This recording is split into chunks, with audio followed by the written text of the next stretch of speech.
सभी विद्यार्थियों को नमस्कार। आप सभी विद्यार्थियों को हमारे easy easy study with Raju YouTube channel में स्वागत और आमंत्रण है। आज मैं आप सभी विद्यार्थियों के लिए अपने easy study with Raju YouTube channel पर इंग्लिश का एक इम्पॉर्टेंट क्लास लेकर आया हूं, यानी ट्रांसलेशन। हमने इसके पहले ट्रांसलेशन का जो क्लास करा चुका हूं, कृपया जाकर उसे देखिए। ये हमारा ट्रांसलेशन का तीसरा क्लास है। आज हम ट्रांसलेशन में पढ़ेंगे यानी future tense use of be यानी शैल बी और विल का प्रयोग। क्लास स्टार्ट करने के पहले मैं आप लोग से रिक्वेस्ट यानी प्रार्थना करना चाहता हूं कि आप लोग हमारे easy study with Raju YouTube channel को सब्सक्राइब करके हमारा सपोर्ट कीजिए, हमारा सहयोग दीजिए और हमारे क्लास को अधिक से अधिक संख्या में देखिए, लाइक करिए और शेयर करिए और कमेंट करिए। और आप लोग से मैं कहना चाहता हूं, यदि आप लोग मैथ में कमजोर हैं, इंग्लिश में कमजोर हैं, तो आप लोग हमारे easy study with Raju YouTube channel से जुड़िए, क्योंकि मैंने अपने easy study with Raju YouTube channel पर मैथ एकदम बेसिक से यानी और इंग्लिश एकदम बेसिक से पढ़ा रहा हूँ। कृपया करके देखिए, आकर जुड़िए। यदि आप लोग को ट्रांसलेशन में कोई दिक्कत हो, इंग्लिश के ट्रांसलेशन नहीं आता हो, तो आप लोग हमारे easy study with Raju YouTube channel से जुड़िए, क्योंकि हमने अब अपने easy study with Raju YouTube channel पर ट्रांसलेशन यानी हिंदी से अंग्रेजी अनुवाद का क्लास चालू स्टार्ट कर दिया हूँ। ये हमारा तीसरा क्लास है। चलिए हम आज के क्लास को स्टार्ट करते हैं। फिर एक बार आपसे प्रार्थना कि आप लोग हमारा सपोर्ट कीजिए, आप लोग हमारा सहायता कीजिए, हमारे easy study with Raju YouTube channel से जुड़िए। चलिए हम आज के क्लास को स्टार्ट करते हैं। देखिए हमारा आज का क्लास है फ्यूचर टेंस यानी यूज ऑफ बी यानी शैल बी और विल बी का प्रयोग।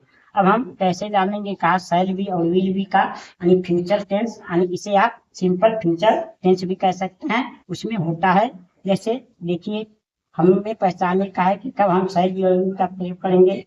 जब हिंदी वाक्य के अंत में गा गी गे दिया हो, लेकिन वाक्य में मुख्य क्रिया यानी मैन वर्ब नहीं दिया हो, तो उन वाक्यों में हम शैल बी या विल बी का प्रयोग करते हैं। ये हमारा पहचान है कि जब वाक्य में मुख्य क्रिया नहीं दिया होता है, तब उसमें हम शैल बी और विल बी का प्रयोग करते हैं, तो उसे हम सिंपल फ्यूचर टेंस भी कहते हैं।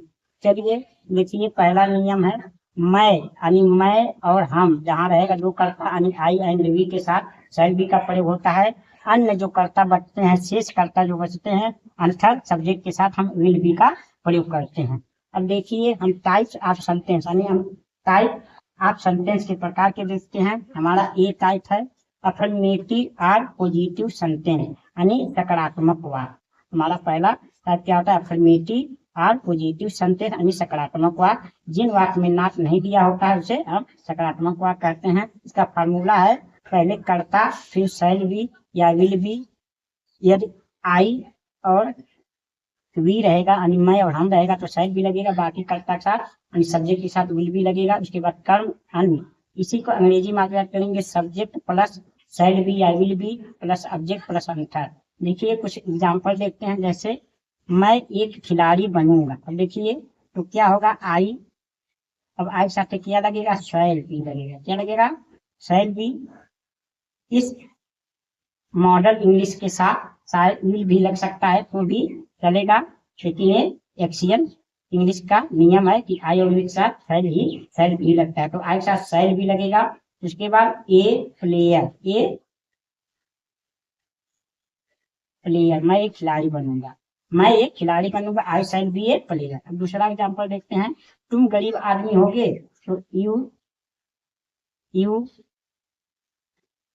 विल बी पुअर मैन, तुम गरीब आदमी होगे, you will be poor man. तीसरा देखिए राधा एक गायिका बनेगी तो राधा के साथ भी विल लगेगा, विल बी ए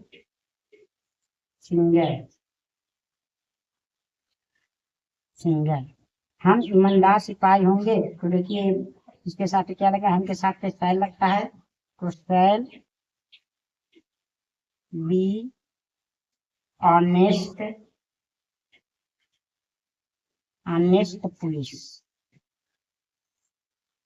पुलिस हम ईमानदार सिपाही होंगे तो we shall be honest police, ऐसे बनेगा। अब हम टाइप नंबर 2 सेंटेंस को देखते हैं। यानी दूसरे प्रकार का हमारा टाइप क्या है, टाइप यानी बी यानी निगेटिव सेंटेंस यानी नकारात्मक। हमारा दूसरा प्रकार का टेंस होता है निगेटिव सेंटेंस यानी नकारात्मक वाक्य। यानी कर्ता, इसका फार्मूला है कर्ता प्लस शैल या विल प्लस नॉट, फिर बाद में जाकर बी बाद में लगेगा, उसके बाद कर अंत। इसी को इंग्लिश में आप फार्मूला याद करें, सब्जेक्ट प्लस शैल या will plus not plus be plus object plus अंतर।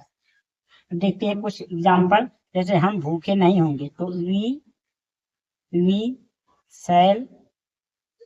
शैल नॉट, तब जाके यहाँ बी लगेगा, बी हैंगरी, हैंगरी माने भूखा, हैंगरी। अब देखिए वे डाकू नहीं बनेंगे तो डे के साथ क्या लगेगा, विल,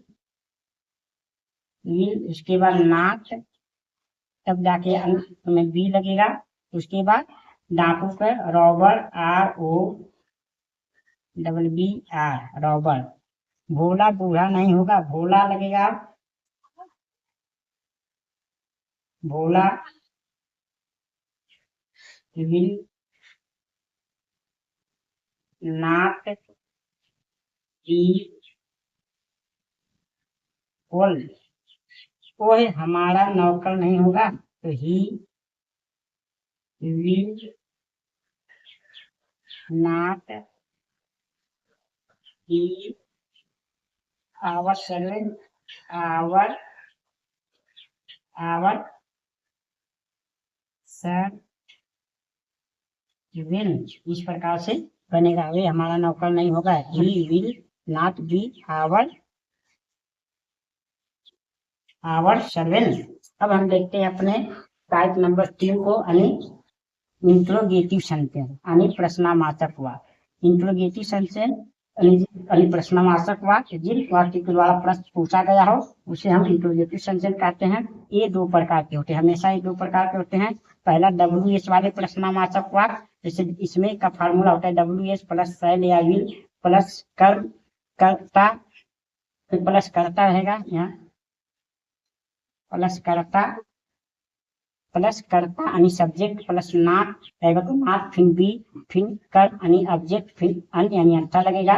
और दूसरे प्रकार का सेंटेंस होता है पहले क्या वाला प्रश्नवाचक वाक्य यानी यस नो वाले क्वेश्चन सेंटेंस, यस नो वाले, जिसमें यस नो करके क्वेश्चन पूछा जाता है उसे यस नो यानी पहले क्या वाले प्रश्नवाचक वाक्य कहते हैं। उसका फॉर्मूला होगा पहले शैल लगेगा या तो विल लगेगा, फिर करता यानी सब्जेक्ट लगेगा, फिर नॉट लगेगा, फिर बी लगेगा, फिर कर्म यानी ऑब्जेक्ट लगेगा, फिर अन यानी अंतर बाद में लगेगा। जैसे एग्जाम्पल देखते हैं, मैं राजा कम बनूंगा। देखिए कब क्या है, WH वाला शब्द है तो पहले वेन लगेगा, वेन, उसके बाद क्या लगेगा, शैल, उसके बाद आई, फिर नॉट नहीं है तो बी लगेगा, फिर किंग प्रश्नवाचक चिन्ह। दूसरा बात देखिए, बच्चे अच्छे विद्यार्थी कैसे होंगे, कैसे का क्या होगा, हाउ होगा, हाउ, उसके बाद विल होगा, उसके बाद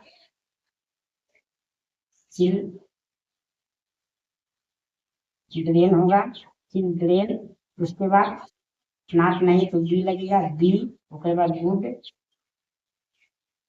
गुड स्टूडेंट, गुड स्टूडेंट। यानी बच्चे अच्छे विद्यार्थी कैसे बनेंगे तो how will children be good student, इस प्रकार से बनेगा। देखिए हमारा तीसरा वाक्य है क्या वाला प्रश्नवाचक वाक्य, यस नो वाले क्वेश्चन। पहले क्या दिया है तो क्या घोड़ा सफेद जानवर होगा, तो क्या है तो पहले विल लगेगा, विल हार्स, नॉट नहीं है तो यहाँ बी लग जाएगा, बी। अब वाइट